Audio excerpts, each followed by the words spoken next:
Hey, greetings everybody. GleeCon here again with another episode of Lore of Warcraft. It's a momentous episode.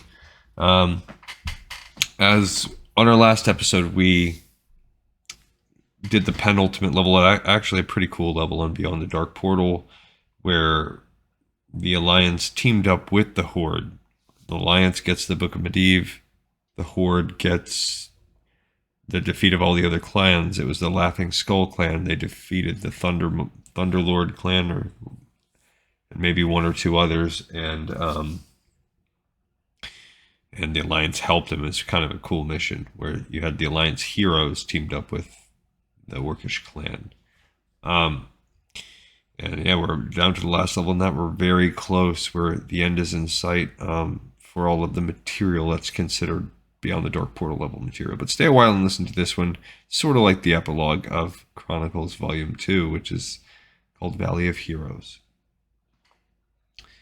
Many of the orcs who had fled Draenor surrendered immediately to the Alliance in the Blasted Lands. They were carted off to the internment camps that had sprung up around Lordaeron. Among the Alliance nations, debate still raged on what to do with the prisoners. I'm guessing in Chronicles 3 we'll cover a lot of that in detail. Yet most of the Alliance's attention was not on the orcs, but on the Dark Portal. Some of their greatest leaders and heroes had not returned from their expedition. Accounts from the few sons of Lothar who had come back painted a grim picture, but there was still hope that one day, Turalyon, Khadgar, Illyria, Kurdran, Danath, and their followers might return. And I believe for the most part they will. I know Khadgar will. I know Turalyon will. I believe Illyria will. And I would assume then Kurdran, maybe Danath. Or at least they'll be alive when you do the Burning Crusade. So those are things I wasn't familiar with all this lore when I played some of these expansions and things in WoW. So the significance wasn't there for me, but that's what's going to be cool when we go back and eventually get there too. As the days, weeks, months, and years began to pass, that hope faded. The missing soldiers were presumed dead. Statues of the expedition's leaders were erected at the gates of Stormwind City, so that all citizens would receive a daily reminder of those who had made the ultimate sacrifice in order to save their world. Plaques were fixed to the statues bearing messages from the leaders' friends, comrades, and loved ones. That will also be cool, something for us to look for in the cities. I know there are statues with engravings, and again, now we have some lore behind that. It would be decades before Azeroth would learn the truth of what had happened. And I mean, we're going to pass close to, I think more than a decade is going to pass before we even get to Warcraft 3. So decades plural. Yeah, sure, that brings us to, 20 years would satisfy that, and that brings us to World of Warcraft timeline. But after this, we are going to have a lot of lore that will bridge the gap. Because, there's almost a decade of things that happen. And there's a lot that has to happen to get us ready for Warcraft 3. In the meantime, the peoples of the Eastern Kingdom settled into their new lives. The First and Second Wars had far-reaching repercussions, altering the balance of power across the land.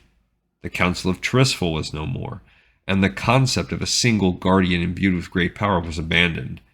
Azeroth now had new protectors. The most prominent was the Alliance. Even though the Horde had been defeated, the Alliance's members saw no purpose in disbanding the faction. They would maintain their ties, sharing resources and military strength to protect the world. I do think there is an ultimate, what's known as the fracturing of the Alliance. It's an in-game book. I'm not sure if that happens in Warcraft 3 or if that happens in this interstitial period, but I do think, in the very least, we know certain things like the High Elves and many of the humans leave, although there is still the core of the Alliance that stays the same. The Paladins of the Silver Hand also dedicated themselves to safeguarding the land. Only Turalyon had journeyed to Draenor. He had told his comrades to stay behind. The Paladins soon trained new holy warriors in their ways, and the ranks of their righteous order swelled. And that is going to touch us off with how Arthas's future comes. There's going to be some The Scarlet Crusade is going to come out of this, so there's a lot of lore to come from that. The Scourge is going to come out of this. The Forsaken. Elsewhere, the Kirin Tor of Dalaran studied the imprisoned orcs and their magics. The Magi knew that elements of the Horde were still lurking throughout the Eastern Kingdoms. They wanted to learn as much as they could about their enemy in the event that another war broke out. That's also probably why the other races have warlocks, for instance, because just about every race has them. Just as on primordial Draenor, just as on countless worlds throughout the cosmos, conflict had changed Azeroth and its peoples forever. And that brings us back to the touchstone from the very beginning of Chronicles 1. That's the major conceit, and not just maybe of this game, but you could probably make the argument of life in its entirety. Without conflict, there's stagnation. Without antipathy, then there's no way that we can have growth. So that's certainly one philosophical perspective someone could take. But it's definitely the one that World of Warcraft is based on.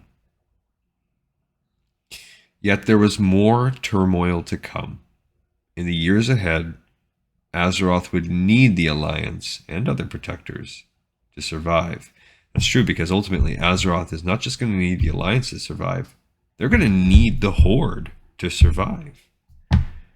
And we have the big to be continued final picture of the book. I don't know. I guess you could argue that that's Illyria. I mean, which also makes me think that, yeah, we can classify her as a hunter, if that's the case. I mean, she's a ranger, and there's no rangers in WoW, but I would definitely, if I was going to go back and pick classes to go with races, okay, if they're going to do that, let's call her a hunter. This says Memorials in Stormwind for the missing heroes from the Alliance expedition to Draenor. I wonder if that specific statue is there, or like they tore it down once they came back. I don't know. You'd think that they would keep it up, because even if they came back decades later, it would be like, well, okay, you lived, but you served decades in whatever random dimension, timeline. And I think Ner'zhul, I think he's on Azeroth, and I think we're going to find out that in the future, so that opens the door for that. And I know we're going to learn a lot about what happens with Turalia and Illyria and the Alliance forces when we do the 1,000 Years of War audio drama, which we're going to do the first few parts of soon. All right.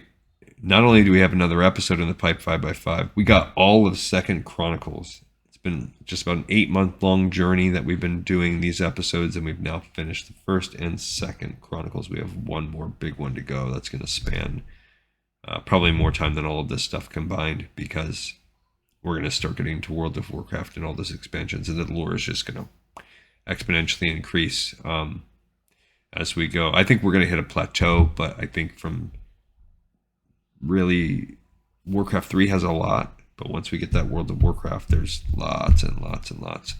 But even once we get to the end of Warcraft 3, there's so much. There's mangas, there's videos, there's short stories, there's novellas, there's novels, there's comics, there's all kinds of stuff. And we are going to cover all of it on this show. All right, everybody. Thank you all for listening. I hope you enjoyed. I look forward to seeing you next time on Lore of Warcraft.